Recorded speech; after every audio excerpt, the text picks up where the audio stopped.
নমস্কার, দেখছেন কলকাতা টিভি সেরা 10 নিয়ে রয়েছি আমি তসমিনা। শুরুতেই যে খবরে নজর রাখবো, হাইকোর্টে রাজ্যপালের মানহানির মামলার শুনানি। মামলার রায়দান স্থগিত। মামলার সঙ্গে যুক্তরা রাজ্যপাল নিয়ে মন্তব্য করতে পারবেন না, এই আর্জিতে অন্তর্বর্তী স্থগিতাদেশের আবেদন জানান রাজ্যপাল। মামলার শুনানির এখতিয়ার নিয়ে কুণালের নতুন আবেদন।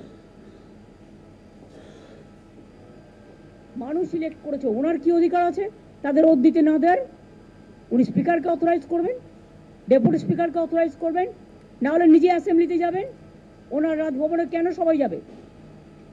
রাজভবনে যা কীর্তি কেলেঙ্কারি চলছে তাতে মেয়েরা যেতে ভয় পাচ্ছে, আমাকে কমপ্লেন করেছে।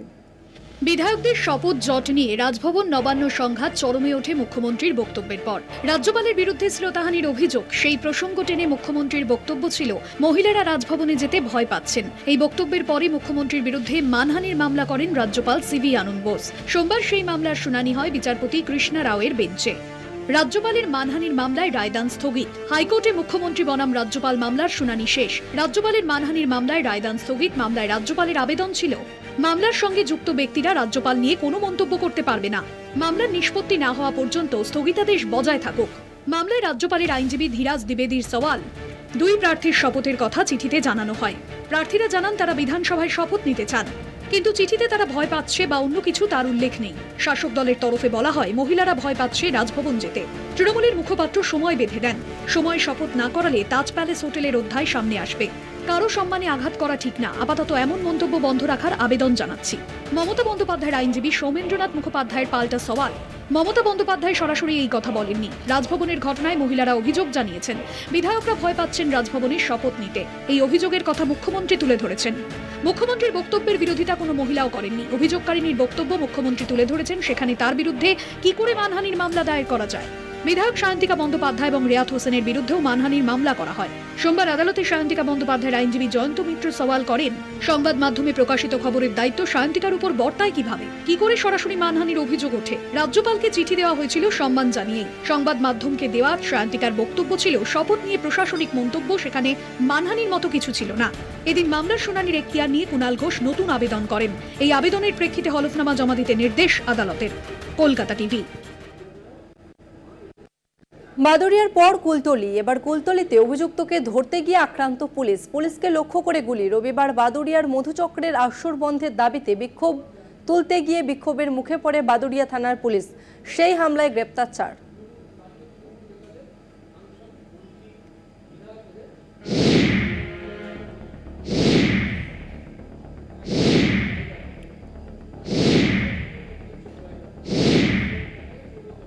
রবিবারের পর সোমবার ফের আক্রান্ত পুলিশ। বসিরহাটের বাদুড়িয়ার পর কুলতলির পয়তারহাট। স্থানীয় সূত্রে খবর, কুলতলির জালাবেরিয়ার পয়তারহাট এলাকায় চোরাই সোনার ব্যবসার রমরমা। সেখানে নানা অসামাজিক কার্যকলাপও চলে বলে অভিযোগ। তা রুখতে প্রায় এলাকায় হানা দেয় পুলিশ।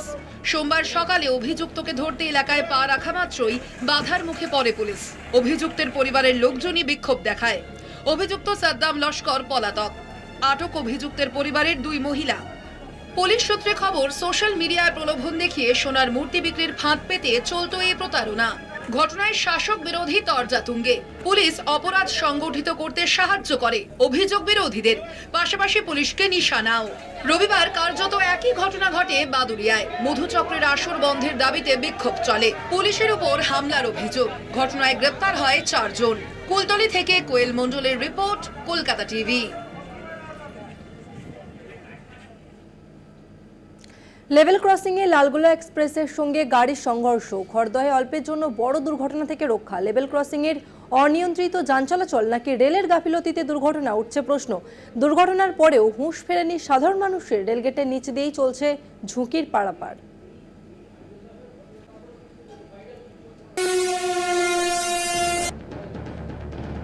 কাঞ্চনজঙ্ঘা এক্সপ্রেস দুর্ঘটনার রেশ কাটেনি। করমণ্ডল দুর্ঘটনার দুঃস্বপ্ন তাড়া করে বেড়াচ্ছে। এই আবহে বড়সড় দুর্ঘটনা থেকে কোনো ক্রমে মিলল রক্ষা।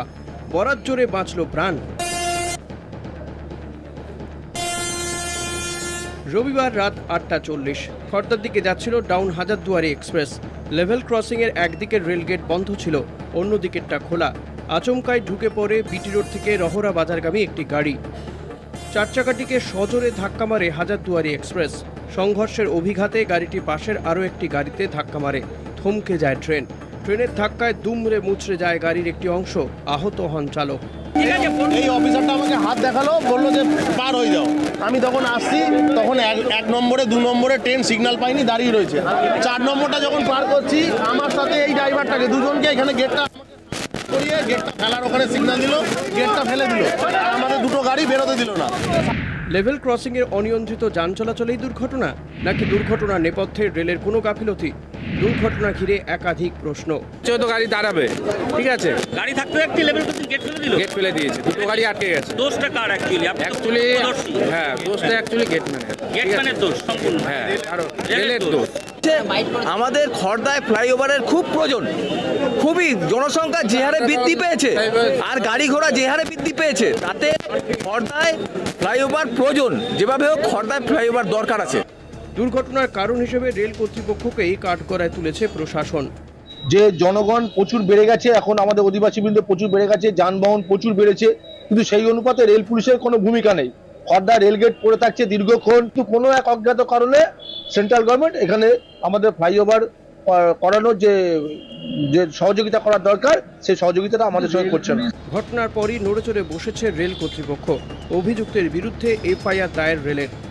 আমরা সচেতনতামূলক প্রচার চালাবো, আমরা লোকে অনুরোধই করব, আর বেশি তো কিছু করতে পারি না। যদি রেড সিগন্যাল দেখেও কোনো গাড়ির ড্রাইভার যদি জোর জবরদস্তি রেলের ট্র্যাকে ঢোকে, তখন আইনানুরূপ ব্যবস্থা নেবো এবং এফআইআর লঞ্চ করবো, সেটা এই ক্ষেত্রেও করেছি। দুর্ঘটনার পরেও উদাসীন রেল পুলিশ। রবিবার দুর্ঘটনার পরেও খড়দায় রেল পুলিশের উদাসীনতা। পুলিশ দাঁড়িয়ে থাকা সত্ত্বেও রেল গেটের নিচ দিয়েই চলছে ঝুঁকির পারাপার। পুলিশের পক্ষে কতটা সম্ভব? এটা সম্ভব প্রত্যেকটা লেভেল ক্রসিং এ পুলিশ দাঁড় করিয়ে দেওয়া? এটা সম্ভব না। এটা সাধারণ মানুষকে এর জন্য সচেতন থাকতে হবে। মানে আমি এখানে ধরুন ওখানে চলে যাচ্ছে, ওই জন্য আমি একদিকে আগে, এটা বাধা দেওয়া উচিত নয়। সে তো অবশ্যই, কিন্তু এটা কোন দিকে ই করবো বলুন তো? একের পর এক দুর্ঘটনা, তারপরেও সচেতনতা ফিরছে না সাধারণ মানুষের। বারাসতের 11 নম্বর রেলগেটের অবস্থাও বেহাল। সকাল থেকে ছোটখাটো দুর্ঘটনা লেগে রয়েছে। কেউ সাইকেল নিয়ে পড়ে যাচ্ছেন, কেউ আবার মোটর বাইক নিয়ে। প্রতিদিনই ওই রেলগেট দিয়ে পারাপার ঝুঁকিপূর্ণ হয়ে চলেছে। খড়দা থেকে জয়ন্ত মজুমদারের রিপোর্ট, কলকাতা টিভি।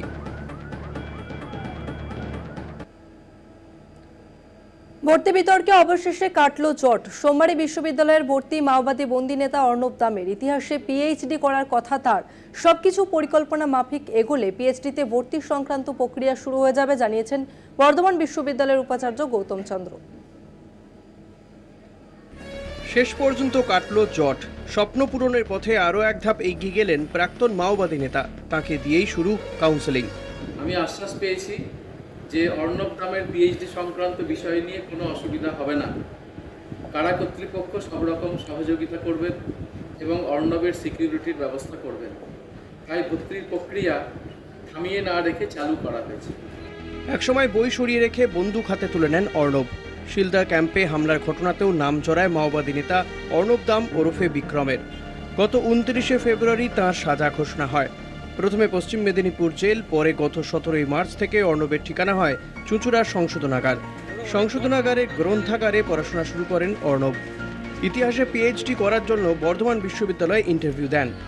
250 জনের মধ্যে প্রথম স্থান লাভ করেন প্রাক্তন মাওবাদী নেতা। চলতি মাসের 9 তারিখ ভর্তি কাউন্সেলিং হওয়ার কথা ছিল, কিন্তু একদিন আগে বিজ্ঞপ্তি জারি করে কাউন্সেলিং স্থগিত করা হয়। অর্ণবের ভর্তি আটকাতেই এমন সিদ্ধান্ত, শুরু হয় বিতর্ক। এই আবহে অর্ণবের পড়াশোনা নিয়ে সরব হন তৃণমূল মুখপাত্র কুণাল ঘোষ।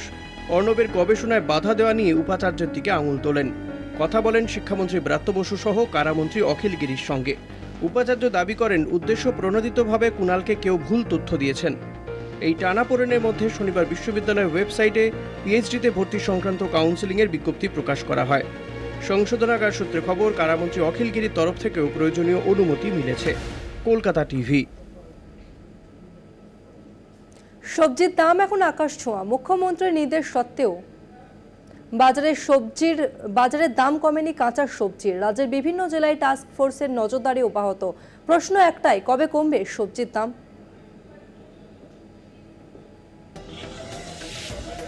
মধ্যবিত্তের হেঁসেলে আগুন, চলছে টাস্ক ফোর্সের নজরদারি। শহর কলকাতায় একাধিক মার্কেট পরিদর্শনে টাস্ক ফোর্সের আধিকারিকেরা। সোমবার নিউ মার্কেট ঘুরে দেখলেন টাস্ক ফোর্সের আধিকারিক, সঙ্গে নিউ মার্কেট থানার পুলিশ।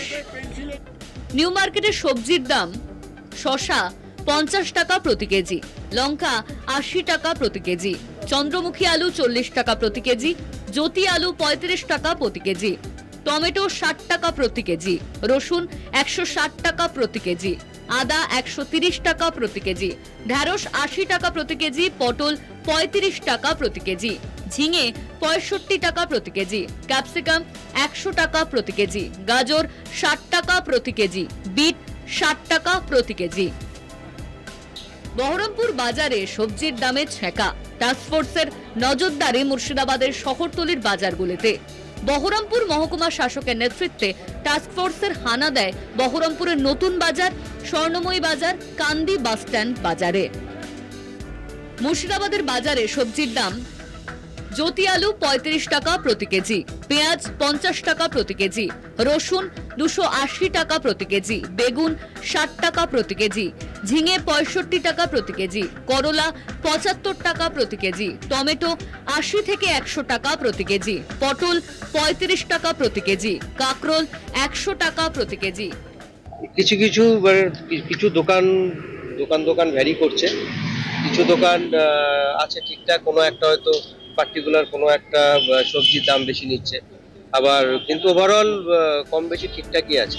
খোলা বাজারে অগ্নিমূল্য আলুর দাম, বাজার মূল্যের থেকে কম দামে ক্রেতাদের আলু পেতে পশ্চিমবঙ্গ কৃষি বিপণন দফতরের উদ্যোগে চন্দ্রকোনা রেগুলেটেড বাজারে চালু হলো ন্যায্য মূল্যে আলু বিক্রয় কেন্দ্র। কেজি প্রতি 28 টাকা দামে এই আলু মিলছে। আলু বিক্রয় কেন্দ্রে উপস্থিত ছিলেন চন্দ্রকোনা 2 নম্বর ব্লক কৃষি আধিকারিক এস মাসন সহ পশ্চিম মেদিনীপুর জেলা রেগুলেটেড মার্কেট কমিটির আধিকারিক ও কর্মীরাও।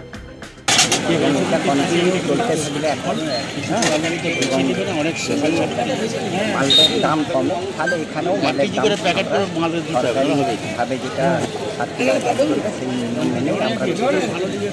ন্যায্য পাচ্ছি, কিন্তু আলুটা তো বাঁচতে পারছি না, সেই ছোট বড় সব তো নিতে। দাম নিয়ন্ত্রণের লক্ষ্যে জলপাইগুড়ির দিনবাজারে সরেজমিনে পরিদর্শনে জলপাইগুড়ির জেলা শাসক শামা পারভেন, সঙ্গে ছিলেন কৃষি বিপণন দপ্তরের আধিকারিক ও পুলিশ কর্মীরা। আলু, পেঁয়াজ, সবজির দাম নিয়ে পাইকারি ও খুচরো দামের ফারাকে ক্ষোভ প্রকাশ করেন জেলা শাসক। জেলা শাসক জানান, আলু পেঁয়াজের দাম আগের থেকে কমেছে। দাম নিয়ন্ত্রণের জন্য সোমবার থেকে সুফল বাংলা স্টল চালু। জেলা জুড়ে একাধিক গাড়ি থাকবে। যেখানে যেখানে ওদের কি যেখান থেকে পাবলিক আসে ওরা যেখান থেকে স্টার্ট হবে, আমরা চেষ্টা করবো বাজার মুখেই আমরা এরকম স্টল লাগাই, তাহলে পাবলিক ন্যায়মূল রেট পাবে।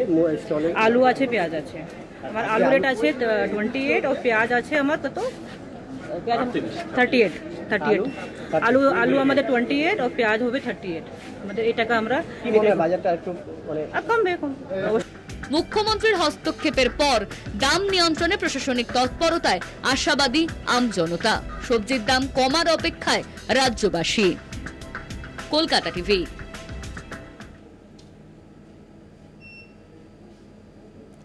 এখন সময় একটা বিরতির, ফিরছি আরো অন্যান্য খবর নিয়ে, সঙ্গে থাকুন। ফিরে এলাম বিরতির পর। মুখ্যমন্ত্রীর নির্দেশকে বুড়ো আঙুল, বেআইনিভাবে পুকুর ভরাট করে বাড়ি তৈরির অভিযোগ।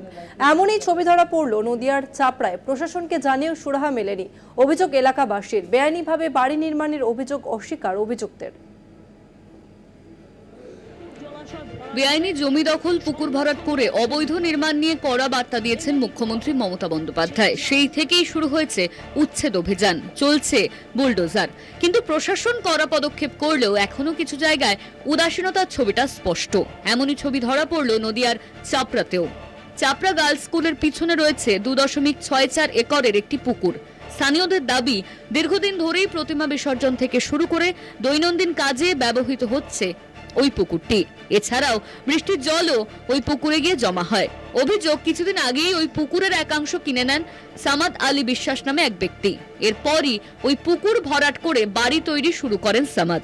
এরপরেও প্রশাসন কোনো পদক্ষেপ করেনি বলে অভিযোগ। এমনকি প্রশাসনের দ্বারস্থ হলেও কোনো সুরাহা হয়নি। প্রভাবশালী না হলে তো কখনোই তার এত বড় সাহস হয় না। সে মুখ্যমন্ত্রীর নির্দেশ থাকা সত্ত্বেও সে পুকুর বুঝিয়ে কনস্ট্রাকশন করছে, এটা তো তার প্রভাবশালী না হলে সম্ভব নয়। রাস্তায় জলগুলো আসছে, জলগুলো কোথায় যাবে? জলগুলো বলুন, আমরা ঠাকুরটা কোথায় বিসর্জন দেবো বলুন? আমরা চাচ্ছি এরা সমস্যার সমাধান করার জন্য।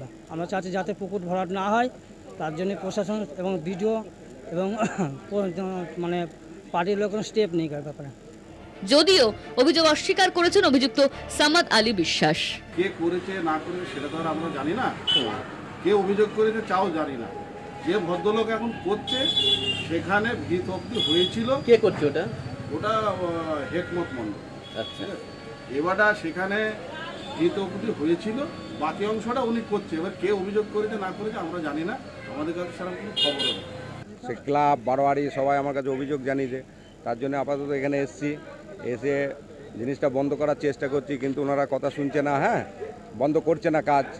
হ্যাঁ, এবার আমরা আপাতত প্রশাসনের কাছে যাব, প্রশাসনের কাছে আবেদন রাখবো যে যাতে জিনিসটা বন্ধ করা যায়। স্থানীয়দের দাবি অভিযুক্ত প্রভাবশালী হওয়ার কারণে নির্বিকার প্রশাসন। তবে অবিলম্বে পুকুর ভরাট বন্ধ না হলে বৃহত্তর আন্দোলনের পথ বেছে নেবেন বলে জানিয়েছে এলাকাবাসী। নদিয়া থেকে সন্তু সাহার রিপোর্ট, কলকাতা টিভি। তৃণমূলের 21শে জুলাই সমাবেশের ব্যানার ছেঁড়ার অভিযোগ বিজেপির বিরুদ্ধে। বীরভূমের শিউরি থানা এলাকার নগুড়ি গ্রামে চৌরাস্তা মোড়ের ঘটনা। ব্যানার ছেঁড়ার প্রতিবাদে এলাকায় মিছিল তৃণমূলের। অভিযোগ, গতকাল রাতে ব্যানারগুলি ছিঁড়ে দেয় বিজেপি আশ্রিত দুষ্কৃতীরা। সোমবার সকালে তা লক্ষ্য করে তৃণমূল কর্মী সমর্থকেরা।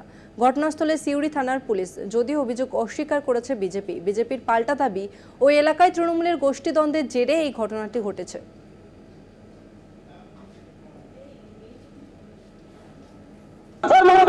দেখতেই পাচ্ছেন মমতা ব্যানার্জি ছবিটাকে ওরা ছিঁড়ে ফেলে। কারা? বিজেপির দুষ্কৃতিতা, তাছাড়া তার হবে। এত বড় দৌরাত্মতা একমাত্র ঘৃণ্য কাজ বিজেপির লিডাররাই করতে পারে।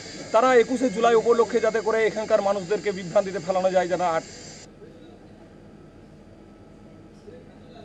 নাসার ডাক কাকদ্বীপের ঋত্বিকার। আমেরিকার নাসার গবেষণাগারে আয়োজিত ইন্টারন্যাশনাল এয়ার অ্যান্ড স্পেস প্রোগ্রামে যোগ দিতে চলেছেন সুভাষনগরের ঋত্বিকা মাইতি।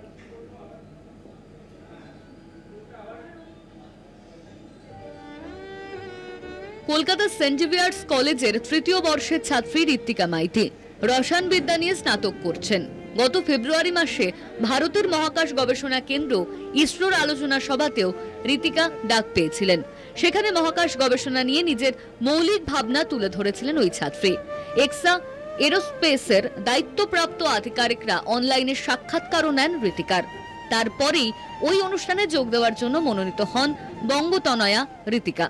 আমি এই ব্যাপারটা নিয়ে ইসরোতে একটা ন্যাশনাল স্পেস সায়েন্স সিম্পোজিয়াম হয়েছিল, সেখানে আমি আমার এই মৌলিক চিন্তাটাকে প্রেজেন্ট করেছিলাম এবং আমি এই চিন্তাটাকে নিয়েই ওই এসেটা লিখেছিলাম, যেটা আমি ওখানেও প্রেজেন্ট করেছি। আর আমি এটা নিয়ে এখন রাত দিন ধরে পড়াশোনা করছি যে এই ব্যাপারটাকে আরও কীভাবে একটা কনস্ট্রাকটিভ ভালো আইডিয়া করে তুলে ধরা যায়। আমি এটাকে ওখানে ভালো করে আরো প্রেজেন্ট করতে চাই, যাতে আমি আমার দেশকে ভালোভাবে প্রেজেন্ট করতে পারি। ঋতিকার বাবা বিশ্বজ্যোতি মাইতি পেশায় শিক্ষক। ছোটবেলা থেকে মেয়ের সমস্ত প্রয়োজন মিটিয়ে এসেছেন, কিন্তু মার্কিংমূলক অনুষ্ঠানে যোগ দিতে গেলে প্রয়োজন কমপক্ষে 7 লক্ষ টাকা, যা জোগাড় করতে বেশ সমস্যায় পড়েছেন বিশ্বজ্যোতি। আমরা খোঁজ খবর নিয়ে যেটা দেখেছি, ছাত্রী হিসেবে আমাদের রাজ্য থেকেও প্রথম এই সুযোগটা পেয়েছি। এর আগে কেউ কখনো এই প্রোগ্রামে অংশগ্রহণ করার সুযোগ পায়নি। তাই রাজ্য সরকার যদি কিছু হেল্প করেন এই বিষয়ে আমি খুব উপকৃত হই। আর এছাড়াও কোনো সংগঠন বা কোনো কোম্পানি যদি এই বিষয়ে এগিয়ে আসেন আমাকে সাহায্য করতে, আমি তাদের কাছে চিরকৃতজ্ঞ থাকবো। ও তো নিজে ওইগুলোতে আগ্রহী খুব, তাই ও নিজে সমস্ত কিছুই করে। হঠাৎ যখন খবরটা পেলাম ভালোই লাগছে, কিন্তু তারপর যখন দেখলাম যে বিরাট অ্যামাউন্ট একটা খরচ আছে, ওটা তো আমাদের পক্ষে বিয়ার করা সম্ভব নয়। আমরা সাধারণ মধ্যবিত্ত পরিবার। এটা যদি কেউ কোনো সংস্থা বা কোনো সরকারি যদি সাহায্য আমরা পাই, তাহলে মেয়ে পাঠাতে পারবো। নাহলে আদৌ যেতে পারবে কিনা সেটাই নিয়ে আমাদের সন্দেহান আছে। স্বপ্ন পূরণে বাধা আর্থিক প্রতিকূলতা, সমস্ত প্রতিবন্ধকতাকে জয় করে স্বপ্ন পূরণ করতে পারবে কি ঋতিকা? নাকি অর্থভাবে কাকদ্বীপেই শেষ হয়ে যাবে তার গবেষণার স্বপ্ন? কাকদ্বীপ থেকে মানুষ প্রধানের রিপোর্ট, কলকাতা টিভি। এবার মাসির বাড়ি থেকে ফেরার পালা জগন্নাথ দেবের। উল্টোরথের সোনাবেশ উপলক্ষে বহুদা যাত্রা পালিত হয়ে থাকে। পুরীতে রথযাত্রা উৎসবে দেশ বিদেশ থেকে লক্ষ লক্ষ ভক্তের সমাগম।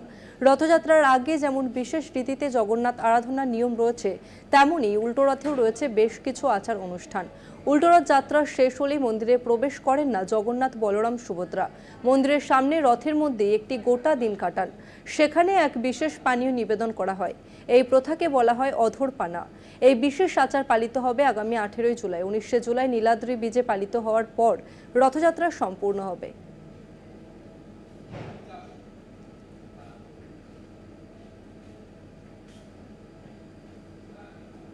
ক্লাসের সহপাঠীদের হাসির খোরাক ছিলেন ট্রাম্পের শুটার। ছিল না কোনো বন্ধু, জীবনে ছিল না কোনো রাজনৈতিক প্রভাবও।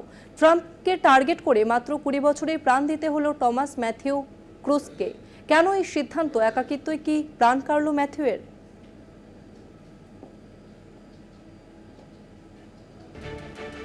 5ই নভেম্বর আমেরিকায় প্রেসিডেন্ট নির্বাচনী সভায় ভাষণ দিচ্ছিলেন প্রেসিডেন্ট পদপ্রার্থী ডোনাল্ড ট্রাম্প। আচমকাই পরপর 3টে গুলির শব্দ। কিছু বুঝে ওঠার আগেই কান চেপে ধরে বসে পড়েন ট্রাম্প। সিক্রেট সার্ভিসের পাল্টা গুলিতে মৃত্যু হয় হামলাকারীর। আততায়ী মার্কিন নাগরিক, মাত্র 20 বছর বয়স, যার ছোড়া গুলিতে আহত হন ট্রাম্প। কে এই হামলাকারী? আততায়ী কি একাই এই হামলার ছক করেন, নাকি পিছনে কোনো বড় ষড়যন্ত্র রয়েছে? ট্রাম্পকে হত্যার চক্রান্ত কার? পেনসিলভেনিয়ার বেথেল পার্কের বাসিন্দা টমাস ম্যাথিউ ক্রুকস 2022 সালে বেথেল পার্ক হাই স্কুল থেকে স্নাতক পাশ করেন ম্যাথিউ। স্কুলে মেধাবী ছাত্র হিসেবেই পরিচিত ছিলেন তিনি। কম্পিউটার তৈরি এবং গেম খেলার প্রতি আগ্রহী ছিলেন ম্যাথিউ। যদিও ক্লাসে ম্যাথিউর পোশাক পরিচ্ছদ নিয়ে ঠাট্টা তামাশা করতেন সহপাঠীরা। বন্ধু না থাকায় একাই টিফিন খেতেন তিনি। মানসিকভাবে বিপর্যস্ত থাকার কারণেই কি বিপথে যায় ম্যাথিউ? উত্তর খুঁজছেন এফবিআই আধিকারিকরা। ম্যাথিউ রিপাবলিকান সমর্থক হিসেবে নিজের নাম নথিভুক্ত করেন। এবছরই তিনি প্রথম রাষ্ট্রপতি ভোটে অংশগ্রহণ করতেন। Bethel park high school councillor ম্যাথিউকে খুনি বলে মানতে নারাজ। এফবিআইয়ের দাবি, ম্যাথিউয়ের সোশ্যাল মিডিয়া প্রোফাইলে রাজনৈতিক পোস্টের কোনো নজির নেই। স্কুলে পড়াকালীন বন্দুক চালানোর প্রশিক্ষণ নিতে গেলেও তা শিখে উঠতে পারেনি ম্যাথিউ। একটি নার্সিং হোমে খাদ্য সহায়ক হিসেবে কাজ করতেন তিনি। নিহত ম্যাথিউ ক্রুকস একটি জনপ্রিয় ইউটিউব চ্যানেলের টি শার্ট পরে ওই ট্রাম্পের সভায় যান। মূলত বন্দুক চালানোর প্রশিক্ষণ দিয়ে থাকে ওই ইউটিউব চ্যানেল। ওই চ্যানেল দেখে কি বন্দুক চালানো শেখে ম্যাথিউ? ট্রাম্পের প্রতি কেন আক্রোশ, তা নিয়েও কাটেনি ধোঁয়াশা। কলকাতা টিভি। সেরা দশ আজকের মতো এই পর্যন্তই। দেখতে থাকুন কলকাতা টিভি, রাত দিন 7 দিন।